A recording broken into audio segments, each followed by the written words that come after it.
You're listening to Arival audio recorded live at Arival Bangkok 2019 and distributed here by Tourpreneur. The flexible use-as-you-go multi-attraction pass has been on the rise around the world. But is this pass optimized for operators in the Asia-Pacific region? Joe Stimmer, Managing Director of iVenture Card International, explores whether it is the right choice for your business. How's everyone feeling? Better than James Brown? Yeah, you know who James Brown is? Much better than James Brown. All right, guys, it's great to have you all here. This is my fourth Arival. I'm a big fan, as Douglas and Bruce know, and I did a presentation just on multi-attractions passes, not too dissimilar to this one, about 4 years ago, exactly 4 years ago, when the Gens first launched Arival into the US. And it's an interesting space. I mean, we've been in this space for about 20 years. There's a number of us around the globe that produce some amazing pass products. You guys might think of it as effectively bundling a whole bunch of cool stuff together and sticking on one ticket and then giving the consumer the ability to do whatever they like, right, with that one ticket. So that's really what I want to talk to you guys about in a little bit more detail, specifically as also relates to Asia, right? Firstly, we launched into Asia about 5 years ago now. That was our first foray out from down under, launched a pass into Hong Kong, and then we launched a pass into Singapore. Now what we've seen is pass popularity has just exploded. Yeah? So we have passes all over the globe. Like I said, there's a lot of us doing it now. And basically, the reason for that is that just in terms of understanding what it is that the customers actually look for, right? So every time we pick a destination, we say, okay, what's unique about that destination? What motivates that destination? One of the things that Douglas mentioned this morning in the opener was that people do a whole bunch of different things when they get to destination, right? They don't just do one activity. They do all sorts of different things. They shop. They look for fun things to do in the cultural space. They want to get under the skin of the destination, meet the locals. They want to do the big theme parks, the attractions, and so on. They want to do a mix of experiences. They also look for inspiration, right? So what we found is that people want to find us, right? In Asia, booking lead times have changed a little bit. We've seen different patterns of consumption here. But essentially, people want to find what it is that's exciting about the place they've got in their mind. Yeah, and they want to do it when they're looking at the complete package, when they're looking at booking flights, when they're looking at booking accommodation. They want to see everybody here in this room and see what you guys have got to offer. The other thing they want, and I think we can speak for ourselves, we're all travelers, we love to mosey around, we love to do stuff, we want flexibility. It's raining today, so you know what? No, we're not going to go on that boat cruise. We're going to do something else. We're going to spend some time in a museum. We want our holiday to be flexible. And the other is that we, as suppliers, as operators in this space, want to make sure that people are motivated to book early as they possibly can, right? So, and that's where passes come in. So how do we deliver on these consumer demands that we see propensity growing up? Firstly, choice, yeah? So again, people want a lot of different types of experiences. So what we do effectively as a pass operator, we bundle all the fun things there are to do onto one single ticket. Lots of different experiences. More is better in our world. Why? Because you just speak to a larger audience. There'll always be people who are really set on doing adrenaline-based activities. There's people who are set on doing some cultural things. There's people set, like many of you have kids, on doing some fun things with your kids.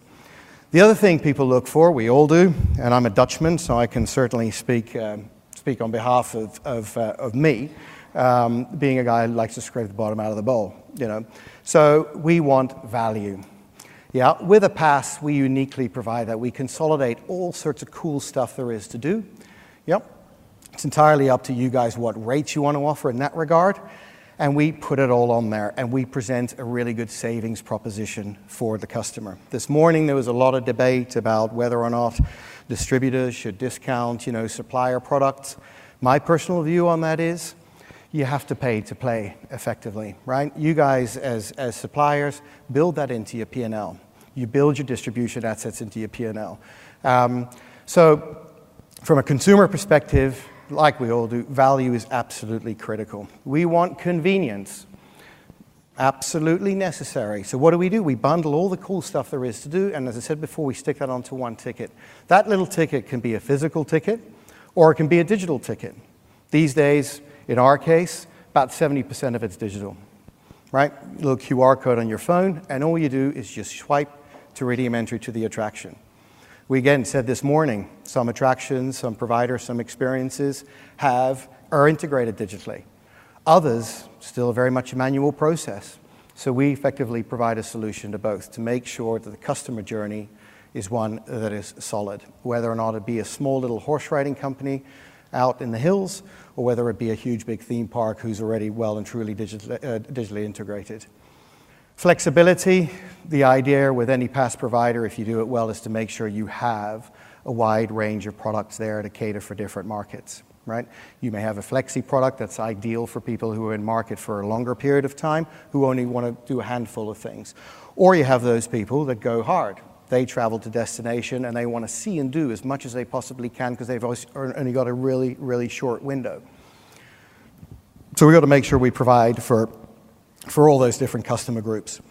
So what is the net result of that? Well, the net result is more pre-arrival sales.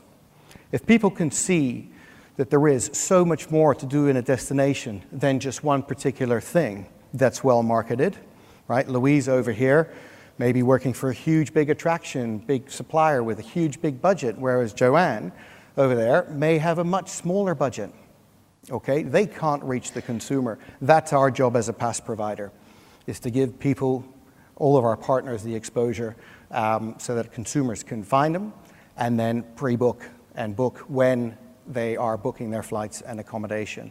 About 50% in our case, in our business, about 50% of our passes are pre-purchased before arrival. Yeah? And lead time there is around about 6 weeks on average in Asia. But it is shrinking. What then happens, right? Well, like I said before, once you see that a destination has so much on offer, it's going to motivate you to spend a little bit more time in that destination. I was just talking to Penny over there while she was putting my mic on. And she said, we've decided to spend an extra 2 days here in Bangkok because we've just arrived in Bangkok and realized that there is so much cool stuff to do. More time in destination benefits everybody here in this room. So, Douglas just asked me to touch on a little bit because I know in a couple of the previous Arival shows, there was a bit of talk about whether or not a pass is a good way for us as a supplier, as an operator, a tour operator, a local operator, to be part of it.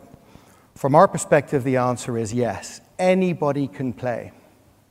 Anybody can play. Whether or not you're an operator that runs on a free sale basis, or whether or not you're an operator that requires pre-booking. We, as a good pass provider, we facilitate all of that.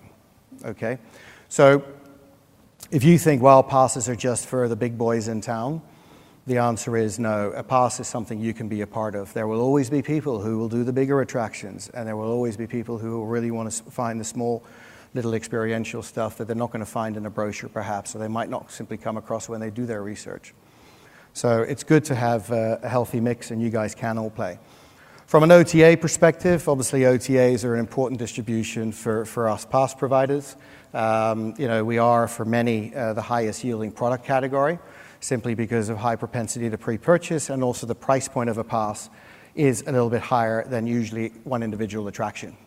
Okay? So OTAs, thanks for all of your support. We really enjoy it. And there's also lots of opportunity to create cool little pass products customized to particular channels, which we've spoken a bit about, or spoke about earlier today.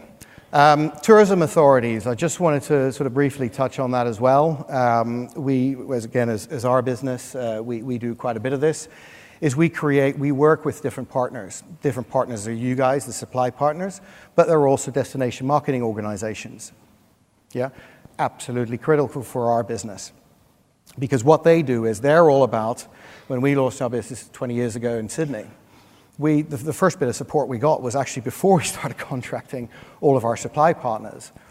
Tourism New South Wales, a guy called Tony Thurwell, for those of you that have been lived in Australia for some time, he was so keen to invest in this business because he thought this is so cool, right? This is a call to action for the destination, and it's a fulfillment mechanism.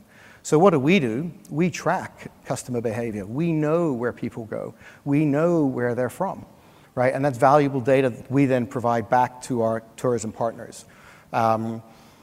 This is just an example here of something we did recently in Dubai, right? And that's really rich data. And every DMO, I know I met with a couple of you earlier today, the challenge is the same. You guys want to promote the destination, you want to motivate, purchase in that destination, time spent in that destination, but you guys all have the same problem in that you don't actually know what people do in that destination. You know where they come from because you just ring the Department of Immigration and get the data. But what happens when people hit the ground? Well, you wouldn't have a clue what they do, right? And that, again, our job is to make sure we provide that really rich data to help DMOs with their marketing campaigns to motivate more visitation and time spent in market. So as I said before, it makes us a really good channel, right? As a supply partner, as a reseller of any past product, we generally become a bestseller for you. I just wanted to close, because I haven't got much time left, just in just a quick synopsis here of the Smith family. Actually, that's not the Smith family. Who's that? They look really familiar. You guys know who they are? It's the Kardashians. Don't all jump out at once. Everyone's so quiet. So the Kardashians, they came out, they were in Bangkok not that long ago. They had a couple of film shoots and whatnot they needed to do here. They decided to buy a pass product. They love the fact that it offered the flexibility, one ticket, best the destination, take your ticket, redeem it as you want, right? They had 7 days in Bangkok. Mum decided to split up with the kids. The kids were going to go down to floating markets. Dad then wanted to take the kids for the afternoon down to do a CM Hop tour. And if any of you guys did pick up your little coupon here to enjoy an attraction in Bangkok, make sure you redeem that because there's some really great stuff to do here. And then they decided later to get back together. They went to the CM Niramit show later that evening and they had an absolutely fantastic time, right? They then said, guys, we love the fact that we could do whatever we wanted. Right? It was raining, it's rainy season here in Bangkok, so they said, no, today we're not going to go and do the floating markets, we're going to go and do something else. So they had a fantastic experience. We had built a little relationship with them, we know where they're going next time, right? They've told us, so we've got to make sure we offer a fantastic pass product for them whenever they go next. All right, does that make sense? Yeah? Any questions at all? Have we got time for some questions, Douglas? No questions? Geez, I must have covered it off all in 10 minutes. Go ahead. All right, great. We hope you enjoyed this session from Arival, the only event dedicated to creators and sellers of tours, activities, and attractions. Head to arivalevent.com to register for upcoming conferences around the globe. And for insights into the in-destination industry, head to arival.travel.